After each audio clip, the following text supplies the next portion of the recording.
Welcome to Binu's Hindi learning class. അപ്പോൾ ഇന്നത്തെ ക്ലാസ്സിൽ ഇന്നൊരു സ്പെഷ്യൽ ഉണ്ട് കേട്ടോ. വേറെ ഒന്നുമല്ല, ഒരുപാട് കാര്യങ്ങൾ നമ്മൾ പറയുന്നില്ല. ഇന്നെന്താ പറയുന്നത്, വളരെ കൺഫ്യൂഷനാക്കി മാറ്റുന്ന, അതുപോലെ തന്നെ ഒരുപാട് സ്ഥലങ്ങളിൽ യൂസ് ചെയ്യേണ്ട രണ്ട് വാക്കുകളാണ്. മനസ്സിലായോ? കേട്ടാണെങ്കിൽ ഒരുപോലെയൊക്കെ തോന്നും, പക്ഷേ സംസാരിക്കുന്നവർക്ക് അറിയാൻ പറ്റും. ഞാൻ പറഞ്ഞുതരാം, അധികം വലിച്ചു നീട്ടുന്നില്ല. ഇപ്പോൾ ലഗ്രെ, ലഗ്താഹെ, ലഗാന, ലഗാദോ, ലഗാവോ എന്നൊക്കെ കേൾക്കുമ്പോൾ എന്താ പറയുന്നത്, ഇതെല്ലാം ഒന്നാണോ, അതല്ലെങ്കിൽ ഇതിനൊക്കെല്ലാം വേറെ വേറെ അർത്ഥങ്ങളാണ്, ഇത് എന്താണ് ഉദ്ദേശിക്കുന്നതെന്നൊക്കെ ഭയങ്കരമായിട്ട് കൺഫ്യൂഷൻ ആക്കും നമുക്ക് കേട്ടോ.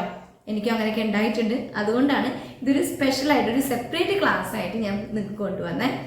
അപ്പോൾ ഫസ്റ്റ് ഞാൻ ലഗ് രഹാ ഹെ, ഈ ലഗ് രഹായുടെ ഷോർട്ടാണ് ലഗ് റേ എന്ന് പറയുന്നത് കേട്ടോ. ഓക്കെ, അതുപോലെ തന്നെ ലഗ്താ ഹെ, ഇത് രണ്ടും എന്താ പറയുന്നത്, ഒരേ അർത്ഥങ്ങളാണ് വരുന്നത്. ചില സിറ്റുവേഷനുകളിൽ ഒന്നും മാറ്റി പിടിക്കുന്നേ ഉള്ളൂ. പക്ഷെ ഇൻ കേസ് എല്ലാ സിറ്റുവേഷനിലും നമ്മളിത് പറഞ്ഞു എന്ന് വെച്ചിട്ട് ഒരു തെറ്റുമില്ല. കാരണം ഇതിന് രണ്ടിൻ്റെ അർത്ഥം എന്ന് പറയുന്നത് തോന്നുക എന്നുള്ള ഒരു മീനിങ് ആണ് ഇതിന്. ലഗ്താ ഹെ എന്ന് പറഞ്ഞു കഴിഞ്ഞാൽ തോന്നലാണ് കേട്ടോ, തോന്നുക. ലഗ്രെ, ലഗ്രഹാ ഹെ, മനസ്സിലായി? ഞാൻ എക്സാമ്പിൾ പറഞ്ഞുതരാം. ഇപ്പോൾ നമ്മൾ പറയാണ്, ഇന്ന് മഴ പെയ്യുമെന്ന് തോന്നുന്നു, എനിക്ക് തോന്നുന്നു. മുझे लगता है आज बारिश आएगी. मुझे लगता है कि आज बारिश आएगी എന്ന് പറഞ്ഞു കഴിഞ്ഞാൽ ഇന്ന് മഴ വരുമെന്ന് തോന്നുന്നു. ഇനിയിപ്പോൾ നമ്മൾ പറഞ്ഞു നോക്കി മുझे लग रहा है कि എന്ന് പറഞ്ഞാലും തെറ്റല്ല, ശരിയാണ് കേട്ടോ. ഇനി എന്താ, ഇപ്പം എനിക്ക് തണുക്കുന്നു, അത് നമുക്ക് തോന്നുന്ന കാര്യമില്ല, നമുക്ക് എന്താ പറയുക, നമ്മൾ ഫീൽ ചെയ്യാണ് തണുക്കുന്നു എന്നുള്ളത് അല്ലേ. അപ്പം അവിടെ നമ്മൾ ലഗ്താഹെ എന്നുള്ളതിന് കൂടുതൽ അതിന് പകരം നമ്മൾ ലഗ്രെ എന്നാണ് യൂസ് ചെയ്യുക. മുझे ठंड लग रही है, ठंड लग रही है. ഇവിടെ ആണായാലും പെണ്ണായാലും ലഗ് രഹി ഹെ എന്ന് തന്നെ പറയണം. കാരണം ടണ്ടാണ്, ടണ്ട് എന്താ പറയുക, സ്ത്രീലിംഗമാണ്. ഗർമി അതും സ്ത്രീലിംഗമാണ് കേട്ടോ.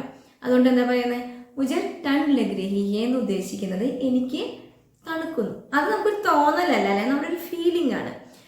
ഇൻ കേസ് ठंड लगता है അതും റൈറ്റ് ആണ്, മനസ്സിലായോ? ठंड लगता है എന്ന് പറഞ്ഞാലും मुझे ठंड लगता है, എനിക്ക് തണുക്കുന്നു. ഞാനിത് കുറച്ചും കൂടി എന്താ പറയുക, ബ്രീഫായിട്ട് പറയുന്നതാട്ടോ. പിന്നെയും പറയുന്നതാണ്. നിങ്ങളത് അണ്ടർസ്റ്റാൻഡ് ചെയ്ത് എടുക്കണം, മനസ്സിലാവുന്നുണ്ടോ? ഒരുപാട് സംസാരത്തിൽ എന്താ പറയുക, ഒരുപാട് സ്ഥലങ്ങൾ പല രീതിയിൽ യൂസ് ചെയ്യുന്ന വേർഡുകളാണിത്, മനസ്സിലായോ? ठंड लगता है, गर्मी लगता है, ठंड लग रही है, गर्मी लग रही है, മനസ്സിലാവുന്നുണ്ടോ? ഓക്കെ, ഇനിയിപ്പോൾ ഒരു എക്സാമ്പിൾ.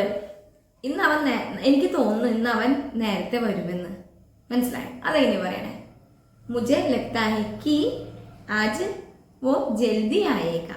പെണ്ണാണ് വന്നെങ്കിൽ ആയേക്ക്, മനസ്സിലായോ? मुझे लगता है कि എന്താണെങ്കിൽ നമ്മൾ പറയണം मुझे लग रहा है आज वो जल्दी आएगा. മനസ്സിലാവുന്നുണ്ടോ? അപ്പോൾ ഈ लगता है लग रहे ഈ രണ്ട് വാക്കിനും ഒരർത്ഥാണ് വരുന്നത്, തോന്നുക എന്നുള്ളതാണ്. ഓക്കെ, അപ്പോൾ നിങ്ങൾക്ക് മനസ്സിലാവും. സംസാരിച്ച് വരുമ്പോൾ നിങ്ങൾക്ക് എന്തായാലും എന്താ പറയുക, സംസാര രീതിയിൽ എന്താണ് കൂടുതൽ ആപ്റ്റായി വരുന്നത് ആ രീതിയിൽ നിങ്ങൾ സംസാരിച്ചോളും. രണ്ടിലേതെങ്കിലും ഒന്ന് ഉപയോഗിച്ചെന്ന് വിചാരിച്ചിട്ട് തെറ്റൊന്നുമില്ല. ഓക്കെ, ശരി. ഇനി ഒരു വാക്കുണ്ട് ലഗൈ. ലഗൈ എന്ന് ഉദ്ദേശിക്കുന്നത് ഇപ്പം നമ്മൾ എന്താ പറയുക, ചോട്ട് ലഗൈ എന്ന് പറഞ്ഞു കഴിഞ്ഞാൽ പരിക്ക് പറ്റുക എന്നാണ് കേട്ടോ. അപ്പം നമുക്ക് എവിടെയെങ്കിലും ഇടിച്ചു, അപ്പോൾ പറയാം ഓ മുझे ലഗൈ. അത് നമ്മൾ ലഗ്രെ തോന്നുക എന്നുള്ള ഇതല്ല കേട്ടോ. അതൊരു കൺഫ്യൂഷൻ വരും. ഇപ്പോൾ നമുക്ക് എവിടെയെങ്കിലും തട്ടി എന്തെങ്കിലും മുറിഞ്ഞു, അപ്പോൾ നമ്മൾ പറയുന്നതാണ് ഇങ്ങനെ ഓ ലഗൈ, ചോട്ട് ലഗൈ. അതിനെ ഷോർട്ടായിട്ട് പറയുന്നതാണ് ലഗൈ, മനസ്സിലായോ? അപ്പം നമ്മൾ ഒരാളോട് ചോദിക്കുക എവിടെയെങ്കിലും ഇടിക്കുന്നത് നമ്മൾ കണ്ടു, ഓ ലഗൈ ഏക്കിയാ, അപ്പോൾ ലഗൈ ഏക്കിയാന്ന് ചോദിച്ചു കഴിഞ്ഞാൽ താങ്കൾക്ക് പരിക്ക് പറ്റിയോ എന്നാണ് ഉദ്ദേശിക്കുന്നത്, മനസ്സിലായോ? അപ്പൊ ഇതാണ് പറയുന്നത്. പല സ്ഥലത്തും പല രീതിയിലും ഈ ഒരു വാക്ക് വരുന്നുണ്ട്. ഈ ഒരു വാക്കല്ല, ഈ എല്ലാം സെപ്പറേറ്റ് വാക്കുകളാണ്, പക്ഷെ നമുക്ക് എന്താ പറയുന്നത് ഒരുപോലെ തോന്നും, മനസ്സിലായോ? ലഗാന, ലഗാവോ, ലഗൈ, അങ്ങനെ ഒരുപാട് എന്താ പറയുക ഒരുപോലെ തോന്നുന്ന വാക്കുകളാണ്. അപ്പൊ അതുകൊണ്ടാണ് ഞാൻ ഇതൊരു ക്ലാസ് ആയിട്ട് ഇട്ടത്. ഓക്കെ, ഇനി അടുത്ത വേർഡ് ലഗാന. ലഗാന എന്ന് പറയുന്നത് എന്താ പറയാ, ലഗാനയുടെ ഒപ്പം നിങ്ങൾക്ക് കേൾക്കാം ലഗാവോ, ലഗാദോ, ഇതൊക്കെ ഒറ്റ കാറ്റഗറി ആട്ടോ. ഞാൻ പറഞ്ഞു തരാം. ലഗാന എന്ന് പറഞ്ഞു കഴിഞ്ഞാൽ അതിനും രണ്ട് രീതിയിലുണ്ട് നമ്മൾ സംസാരിക്കുമ്പോൾ ഉപയോഗിക്കുന്നത്. നമ്മൾ ഈ എന്താ പറയുക, എണ്ണ പുരട്ടില്ലേ, തേൻ ലഗാവോ അല്ലെങ്കിൽ തേൻ ലഗാന എന്ന് പറഞ്ഞാൽ എണ്ണ പുരട്ടുക എന്നാണ്. അപ്പോൾ തേൻ ലഗാവോ എന്ന് ഉദ്ദേശിക്കുന്നത് എണ്ണ പുരട്ടു എന്നാണ് കേട്ടോ. ലഗാദോ എന്ന് പറയുന്നതും പുരട്ടു എന്നാണ്. ഈ ലഗാവോ ലഗാദോ കൺഫ്യൂഷൻ എടുക്കണ്ട, അത് ചെയ്യൂ എന്ന് പറയുന്നത് തന്നെയാണ് കേട്ടോ. പുരട്ടു, എണ്ണ പുരട്ടു, തേൻ ലഗാവോ, തേൻ ലഗാദോ. ഇപ്പൊ തേൻ ലഗാദോ എന്ന് പറയുന്നത് റെസ്പെക്ട് ചെയ്ത് പറയുന്നതാണ്. ലഗാവോ എന്ന് പറയുന്നത് ഇത്തിരി റെസ്പെക്റ്റ് ഇല്ലാത്ത രീതിയിൽ പറയുന്നതാണ് കേട്ടോ. ഓ ലഗാവോ അങ്ങനെ പറയുന്നതാണ്. ഓക്കെ, അപ്പൊ അതുകൊണ്ട് അർത്ഥത്തിന് മീനിങ്ങിനൊന്നും വ്യത്യാസം വരുന്നില്ല. ഓക്കെ, അപ്പോൾ ലഗാന. പക്ഷേ ഇനി വേറൊരു അർത്ഥം കൂടി വരുന്നുണ്ട് ലഗാന എന്ന് പറയുമ്പോൾ. നമ്മൾ ചെടിയൊക്കെ വെക്കില്ലേ, പോത ലഗാന എന്നാ പറയാം. പോത എന്ന് പറയുന്നത് ചെടി, ചെടി നടണേനും പറയുന്നത് ലഗാന എന്നാണ്. പോത ലഗാന എന്ന് പറഞ്ഞാൽ. അതുപോലെ തന്നെ ഗാസ് ലഗാന. ഗാസ് ലഗാവോ എന്ന് പറഞ്ഞാൽ നടു എന്നാണ്, മനസ്സിലാവുന്നുണ്ടോ? ഗാസ് ലഗാന, ഗാസ് മീൻസ് എന്താ പറയുക, പുല്ല്. ഓക്കെ, അപ്പോൾ ഗാസ് ലഗാന, പോത ലഗാന. അപ്പൊ അവിടെയും നമ്മൾ എന്ത് ഉപയോഗിച്ചു? ഈ ലഗാന ഉപയോഗിച്ചു. സ്പെല്ലിങ്ങിന് ഒന്നും ഒരു വ്യത്യാസമില്ല, മനസ്സിലാവുന്നുണ്ടോ?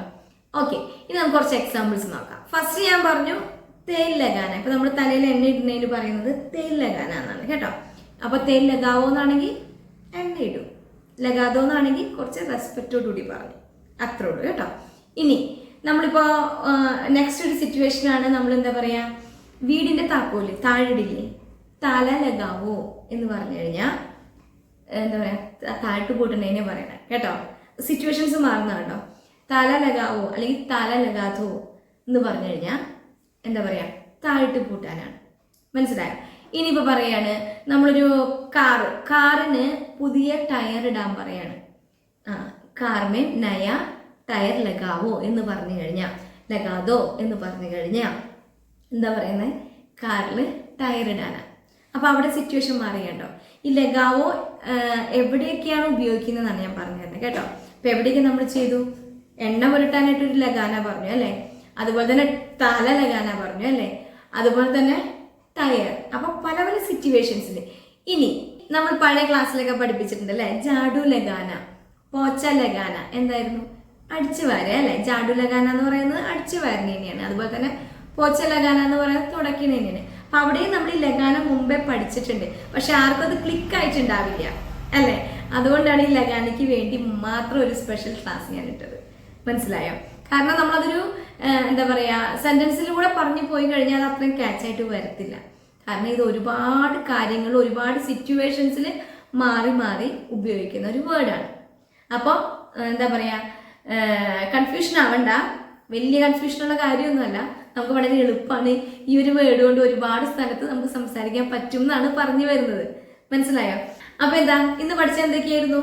ലഗ്രെ, ലഗ്രഹ ഹേ, ലഗ്താ ഹേ. അതെന്താന്ന് മനസ്സിലായല്ലോ. തോന്നുക എന്നുള്ള അർത്ഥമാണ്. അടുത്ത നമ്മൾ എന്താ പഠിച്ചേ? ലഗാന. ലഗാനയുടെ മറ്റുള്ള എന്താ പറയാ വേർഡുകൾ ലഗാവോ ലഗാദോ, അത് ചെയ്യുക, ചെയ്യൂ എന്ന് പറയുന്നതിനുള്ള ഒരു വേർഡ് മാത്രമാണ് കേട്ടോ. അതിന്റെ മെയിൻ വേർഡ് എന്താണ്? ലഗാന. ലഗാന എന്ന് പറയുന്നത് എന്തൊക്കെയാണ്? തേൻ ലഗാന എന്ന് പറയുന്നുണ്ട്, തല ലഗാവോ എന്ന് യൂസ് ചെയ്യുന്നുണ്ട്, ടയർ ഇടാൻ യൂസ് ചെയ്യുന്നുണ്ട്, ചെടി വെക്കാൻ, പുല്ല് വെക്കാൻ, ഇതിനൊക്കെ നമ്മൾ എന്താ പറയുന്നത്? ലഗാന എന്ന് യൂസ് ചെയ്യുന്നുണ്ട് കേട്ടോ. സോ ഇത്രയേ ഉള്ളൂ. ഇനിയും കേട്ടിട്ട് വല്ല കൺഫ്യൂഷൻ ഉണ്ടെങ്കിൽ നിങ്ങളൊന്ന് മനസ്സിലിരുത്തുക. അതുപോലെ തന്നെ വേറെ എന്തെങ്കിലും സിറ്റുവേഷൻസ് നിങ്ങളുടെ മനസ്സിൽ വരുന്നുണ്ടെങ്കിൽ അത് ചോദിക്കാം കമന്റിൽ കേട്ടോ, റിപ്ലൈ തരാം. അപ്പോൾ എന്നും പറയുന്നത് പോലെ സബ്സ്ക്രൈബ് ചെയ്യുക, അറിയാത്തവരിലേക്ക് ഷെയർ ചെയ്ത് കൊടുക്കുക, ഇഷ്ടപ്പെട്ട ലൈക്ക് ചെയ്യുക. ബൈ.